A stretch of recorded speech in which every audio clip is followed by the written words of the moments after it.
Je crois que viser la joie n'est jamais une erreur, jamais un recul.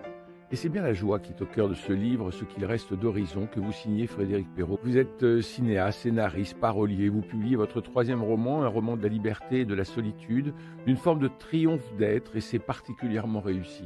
Alors c'est l'histoire d'un enfant unique dont les parents sont complètement barrés. Ils sont amoureux. Donc lui, il est un peu délaissé. Il voit ses parents comme ça, qui s'aiment, qui dansent, qui rient. Ouais, il est délaissé et en même temps, ils ont quand même fait de sa jeunesse une perpétuelle fête et ça va le marquer. Ils s'aiment, ils sont fous, ils éduquent leur fils dans cette folie, dans cet amour. Et puis alors un jour, ils décident de marcher tout nus et de courir la main dans la main sur une falaise et de sauter ensemble. Alors, est-ce un bain de minuit pour rigoler ou un suicide? Ouais, ça, c'est à chacun de se faire sa lecture. C'est un trop plein de C'est vie. ça, Ils sont ouais, débordants de vie. ouais, ils vont mourir de leurs excès. Jusque dans la mort, ils vont aller dans cette folie du quotidien qu'ils ont entretenue Alors depuis sa naissance. pour le narrateur qui raconte cette histoire, c'est un moment de deuil, un deuil qu'il ne veut absolument pas assumer. Et là, on va tomber dans une espèce de dépression, de solitude. Oui, c'est un peu tout ça. C'est-à-dire qu'il est dans une phase de deuil et donc une grande solitude. C'est vrai qu'on est assez seul quand on est malheureux. On a Il, toujours l'impression que le monde entier est étranger à notre souffrance. il est célibataire, il a quel âge? Il a 39 ans, il est Ouais. célibataire, et il s'est fondu dans une vie un peu, voilà, un petit train-train quotidien. Et en perdant ses parents, il va se rendre compte que finalement, il y a peut-être autre chose à vivre, d'un peu plus intense.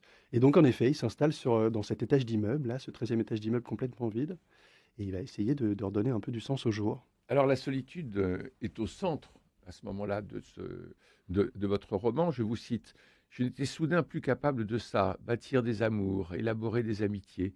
Je n'étais plus certain de ma valeur ni de celle des autres. Je passais mon temps à regarder le monde distraitement à travers des vitres, fenêtres de train, hublots, pare-brise de voiture. Je n'étais pas regardant sur l'épaisseur ou la qualité, tant que ça me permettait de m'évader loin.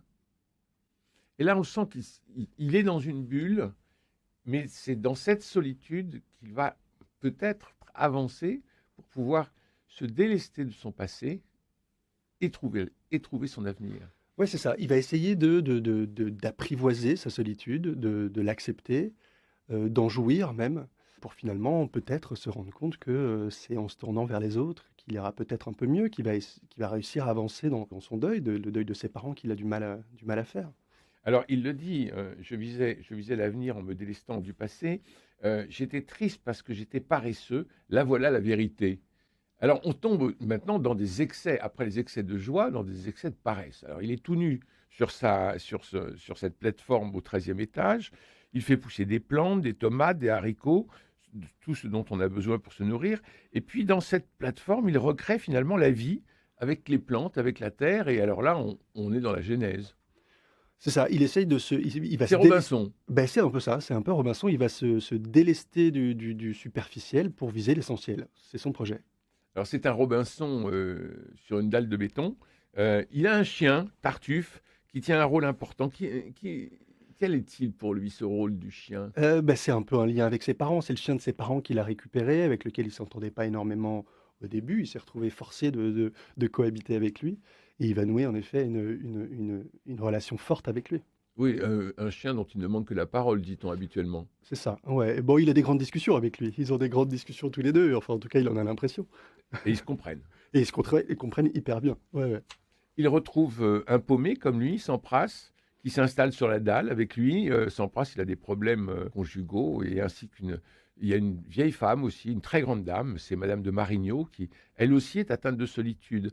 Je vous cite, elle ajouta que les très grands appartements ne comblaient pas la solitude. Au contraire, ils ne faisaient que leur donner plus d'écho. C'est 4 solitudes, comme il le dit, à un Ouais. moment, qui vont former le début d'un peuple. Le début d'un peuple sur une terre nouvelle et sur une dalle de béton apprivoisée. C'est ça, c'est recommencer à zéro, au sens propre comme au sens figuré. Vous résumez très bien la situation, je vous cite encore: une armoire à glace en marcelle, un chien au poil hirsute, une vieille dame en tenue de gala et un type aux pieds nus, 4 solitudes réunies, le début d'un peuple. On est quand même en plein baroque, là. Oui, oui, un peu, mais est-ce qu'on n'a pas besoin de ça parfois pour survivre? D'un peu de baroque, c'est pas Oui. mal. Alors, des dizaines de pages auparavant, vous donnez la solution au bonheur. C'est en se tournant vers les autres qu'on prend le plus soin de soi-même. Et alors, ils prennent pas du tout soin des voisins. Oui, ils prennent pas c'est vrai que leur fête ne leur permet pas de prendre grand soin des Ouais, voisins, non, parce mais qu'ils font la fête sans arrêt. ouais. Donc ils reçoivent des lettres recommandées. Enfin, c'est assez chaud le voisinage. C'est assez chaud, mais en même temps, ils investissent, ce quotidien. Alors dans l'excès pour peut-être retrouver une forme, plus raisonnable ensuite, mais en tout cas, j'ai l'impression qu'on est toujours obligé de passer par une forme d'excès pour retrouver la raison. Lettres de protestation tout autour de la plateforme, lettres de protestation des gens du dessous. Finalement, rien ne touche le narrateur qui s'englue dans une espèce de phobie administrative. Un mal de plus en plus répandu. Vous en êtes victime, vous, Frédéric Perrault, de Oui, la alors phobie moi administrative? oui, alors mais moi je suis très organisé dans ma phobie administrative, c'est-à-dire que je reçois les papiers et je les mets dans des pochettes, rangées. Voilà, je les lis pas, mais je les classe, en tout cas, ils sont classés. Donc si un jour j'arrive à vaincre cette phobie, je saurais retrouver toutes ces choses un peu empilées dans des pochettes. Mais c'est de plus en plus répandu, hein. Mais ouais, ça m'étonne pas. Moi, ça me terrifie, je sais pas Et vous, mais ça peut vite devenir obsédant. beh, ouais et lui, il décide, c'est pas mal comme solution de pas s'en occuper. Et là, il y a Anita. Et là, il y a Anita. Alors, qui est-elle? D'où vient-elle? Anita, c'est son amie d'enfance, Ouais. avec qui il a grandi, ça va être un peu la ligne de raison.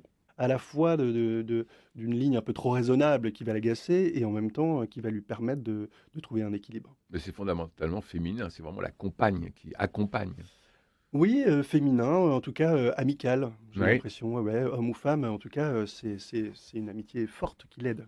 Il livre une ode à la liberté et à la marginalité. Je vous cite: Les fous sont plus utiles aux sages que les sages aux fous. Qu'aillent se faire mettre les compréhensifs, peut-être les pires, ceux-là capables de comprendre tout, toujours, mais sans rien faire d'autre que d'asséner leur vérité depuis des décennies, sans jamais les remettre en question. Et vas-y que les enterrements sont primordiaux pour faire notre deuil. Et vas-y qu'il faut porter du noir. Et puis tu devrais aller voir leur corps une dernière fois, ça t'aiderait. Mais ferme ta gueule, putain. Je concevais soudain cette vie que je buvais, riais, dansais, brûlais si l'envie m'en prenait. Qu'ils doivent s'emmerder, ceux qui ne connaissent jamais de déséquilibre, les juges autoritaires, experts en rien, mais un avis sur tout, leurs phrases toutes faites sur la tristesse et sur la vie en général, les étroits d'esprit, les raisonnables et les normaux, les terre-à-terre, cette masse anesthésiée et ces regards obliques sur mes pieds nus. Les matérialistes grignotant la forêt à coups d'Amazon et de McDo, mais quand même en état de nous faire la leçon sur la façon dont il faudrait pleurer, marcher, parler, bouffer, biaiser. Et puis, que j'aille me faire foutre, moi, à me croire plus fort et plus malin que les autres, moi et mon orgueil et mes théories foireuses surtout. Ouais, il remet un peu tout en question. Ah bah oui, carrément. Et il conclut, la réalité n'est que le fruit d'un manque cruel d'imagination. Ouais. Donc il faut décoller un moment. Il pose la question de la folie. Est-ce que la folie, c'est d'accepter de rester dans le système ou c'est de décider d'en sortir? Il y avait cette phrase de ses parents qui résume bien l'esprit de roman qui était, «Est-ce que c'est la tour de Pise qui penche ou le reste du monde?» Voilà Oui. et lui, il pose cette question. Il est dans un excès en effet, presque adolescent et en même temps, il n'a pas envie de faire les choses, parce que tradition, parce que convention. Il est dans un moment où il va tout remettre en question et en effet, il le fait dans l'excès. Il y a ce formidable personnage, euh, ce Madame de Marignan? Madame de Marignan, cette vieille femme toujours en robe de gala, absolument magnifique, et dont la famille ne s'occupe pas. Non, elle est Le abandonnée fils par est son loin. fils qui Ouais. habite loin et qui s'occupe moins d'elle. Ouais, ouais, elle Ça, est dans une et solitude terrible. ça aussi, c'est très contemporain. Oui, je crois que la solitude l'est. Les réseaux sociaux n'ont pas réglé ce problème, Non, je crois. je crois qu'ils ont C'est pas impossible. même souligné. Ouais. Euh, un autre thème de votre roman, Frédéric Perrault, est cette quête non du sens, mais de vivre, cette quête du temps. Alors on abandonne les portables, on abandonne la technique, le bruit coloré de nos écrans pour revenir aux fondamentaux, ou plutôt pour y tendre vers les fondamentaux. Il se fabrique une douche avec de l'eau de la pluie. Oui, il y a une fuite dans cet étage d'immeuble qui est pas aménagé et il se dit que c'est une douche idéale, finalement. Ben Pourquoi ne oui, pas profiter de cette eau qui est gâchée et qui coule sur son plafond? oui, parce qu'il commence au départ par se laver dans une cuvette. Oui, c'est ça. C'est un peu compliqué. Ouais, c'est ça. Il découvre tout. Quand on recommence à zéro et quand on est sur une dalle de béton, on n'a que l'imagination pour essayer de s'en sortir et c'est ce qu'il va essayer de faire. Mais pourtant, il avait les moyens d'acheter un deux pièces un peu plus loin dans la ville. Or, il a besoin de ce 13e étage. Il a besoin de se délester de tout pour finalement redonner de la valeur aux choses. Alors, il y a une occupation formidable qu'il a, c'est le point de mire. Comment Ouais. ça se passe? Bah, il pointe quelque chose dans le panorama. Il a un panorama à 360 degrés sur la ville, au 13e étage et donc en effet, il se donne à un moment comme jeu de pointer un bâtiment et d'essayer de le trouver. Alors il arrive pieds nus chez les gens, parce qu'il est pieds nus, il a décidé d'abandonner la chaussure qui est trique, la marche et le mouvement. C'est comme ça qu'il rencontre madame de Marigneau. D'ailleurs, il pointe Oui, sur le balcon. Il n'a d'autre moyen d'y accéder que de passer par l'intérieur parce que c'est trop dangereux par l'extérieur et il va arriver pieds nus chez cette grand-mère et ils vont voilà, ça va être une rencontre. ça va être le début d'une très très belle histoire, parce que elle est tout à fait sidérante, elle s'intéresse tout de suite à lui, alors qu'elle pourrait le repousser, parce qu'il est assez dégoûtant, faut dire. Alors, chacun aura sa vision. Moi, je le trouve, marginal peut-être, Ouais. hem, fantaisiste, mais est-ce que voilà, encore une fois, est-ce que c'est fantaisiste de faire les choix qu'il fait? C'est vraiment la question que pose le roman, est-ce que c'est si fantaisiste de quitter un travail qu'on n'aime pas depuis 20 ans, de plus subir un patron qui nous oblige à porter une cravate? Est-ce que c'est si fantaisiste de décider d'enlever ses chaussures? Parce que, il a envie d'appréhender le sol, de le sentir, ça pose en tout cas cette question. Dans le film qu'on aurait envie de tourner, Frédéric Perrault, vous êtes scénariste, vous imaginez Romain Duris? Vincent Macaigne, Oui, c'est pas mal, oui, ce genre de personnage en oui, tout oui. cas, ouais, ouais, qui ont une espèce de déraison très émouvante. Mm. C'est un peu ce que l'on sent dans votre personnage, qui n'a pas de nom. Qui n'a pas de nom, il n'est pas nommé, il n'a pas de physique. Ouais. Je me fais toujours un malin plaisir de ne donner que très peu d'informations pour que chacun se fasse son personnage. Et c'est d'ailleurs assez rigolo de voir que des gens imaginent des petits blonds, des grands bruns, ouais, chacun se fait son personnage. Et puis alors, il y a Sampras, il joue au tennis sur la dalle. Ouais, c'est 400 mètres carrés de béton. Il se dit que, tiens, chaque jour, il trace à la craie des nouvelles pièces, des nouvelles choses. Il se laisse vraiment guider par son imagination, parce qu'il n'y a rien, il peut tout imaginer. Et donc, en effet, un terrain de tennis, ça marche. Il va être quand même rattrapé par la réalité. C'est-à-dire qu'à un moment donné, c'est bien beau de jouer, de jouer au vagabond bohème, mais il faut de l'argent, il faut payer. Ben oui, il veut se délester de tout et il se rend compte que finalement, pour s'offrir ce décor, cette plateforme qui ne vaut pas grand-chose, mais qui quand même accumule des dettes, il va avoir besoin d'argent pour se payer quelque chose qui a priori ne vaut rien, qui est cette liberté. Enfin, la plateforme, elle a plein de significations dans le roman. Elle est à la fois un lien avec ses parents, elle est un champ de tous les possibles. C'est aussi un peu une planète qui est en train qui peut disparaître. Il y a cette espèce de thématique Hmm. en fond. Comment on fait pour garder ces choses précieuses sans être perverti par le système? Il y a tout un... Voilà. Vous avez cette phrase formidable. On n'est jamais complètement foutu tant que persiste cette envie, serrer quelqu'un contre soi. Ouais. J'ai l'impression que c'est quand même c'est un peu ça, hein, c'est un peu ça dont il va se rendre compte. Les autres. Je crois que la solution, elle vient toujours des autres et des rencontres. Et serrer quelqu'un contre soi, c'est avoir quelqu'un dans sa vie.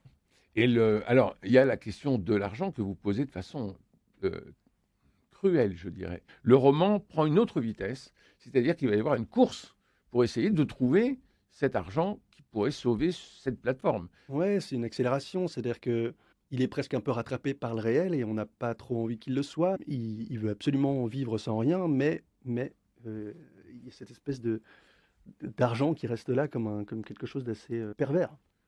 Il fallait que j'augmente les tarifs si je voulais toucher au but, accélérer encore la cadence des événements. L'argent n'a de valeur que face aux rêves auxquels il s'emploie. Il commence à donner un autre sens à l'argent. En effet, en le voyant comme ça, déjà, c'est un petit pas de côté qui donne une autre tournure. Alors, dans ses goûts, il boit de la suze. Oui. Vous- Et on retrouve de la suite dans tous mes romans. Ah voilà, Voilà, chaque personnage, il y a c'est toujours un moment, il y a toujours une scène où il boit c'est de la votre suze. troisième roman. C'est le troisième roman et Et c'est donc dans les trois, il y a de la suze. exactement, ouais. Moi, j'ai toujours vu mon père boire de la suze Oui, et ça m'a toujours tellement impressionné parce que c'est un goût quand même enfin, très particulier. très particulier. Et donc, je me suis dit que c'était pas mal, qu'il y avait une forme comme ça de respect pour mes personnages, de les voir boire cette suze. Et puis j'ai demandé pardon. Un pardon dans lequel je savais qu'elle pourrait lire tous les merci. J'avais connu toutes les femmes qu'elle avait été, toutes. Cette nuit-là, pourtant, j'en découvrais une autre, une femme dévouée à la survie de son meilleur ami. C'est une ode à l'amitié. Ah bah, complètement. Avoir passé 40 années sur cette planète a au moins un avantage, tirer parti des coups reçus pour éviter les suivants. Vendre mon enfance et les parents qui vont avec, ça réclame un peu d'élan. Ce qu'il reste d'Horizon, c'est une ode à la liberté, surtout à la joie. C'est ce que vous dites, dans une joyeuse poésie qui vous caractérise et ça nous pousse à la joie. C'est essentiel. Merci infiniment, Frédéric Perrault.